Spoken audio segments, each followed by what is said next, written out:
saake aroortii markii aan ka soo baxay masaajidka salaada subaxna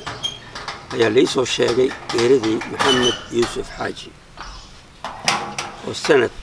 ka ahaa gobolka Nayto county Garissa inaan soo naqaano way isagii ehelkiisii familkiisa walaalkiisa ka weynaa saaxib sidaacadan soo ahaan waa the first senate oo North Eastern region ayuu ka ahaa Garissa Central marka aad baan oga naxay laakiin waxa jirta islaam baan nahay waanu nimid adduunkan waana ka tagaynaa nooc kasta aan kala noolaano Maxamed Yuusuf xagga siyaasadda waan kala fogeen aabihiisaan kala fogeen aabihiis xisbi la oran jiray Democratic Party oo madax ka ahaa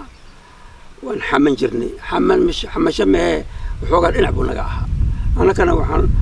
cabsi aan ka qabno Kenya inteeda kale noloshooda baan rabnaa Soomaaliya ku raacno laakiin dad ehel ah oo isu yaqaano reer Garissa ayaan ahaan waan ka naxay cimrina waxaan u mareynayaa isaga uu sheegi jiray aan ka weynahay laakiin waa isku dhaweyn marka waxaan u tacsiyeenayaa dadkii uu ka baxay eheladiisii caruurtii walaalihiisii kulli yaan u tacsiyeenayaa inuu ilaahay jannada firdawsa ka waraabiyo una dambi dhaafo waxaan adduunka ku sameynayno alla waxa kama ogin ilaahay baa laakiin xukumaya inaan right oo yaa wrong ta ilaahay bay taala marka soo wax kaliya hortaanada yaala waajib ah in saamaxno waa saamaxay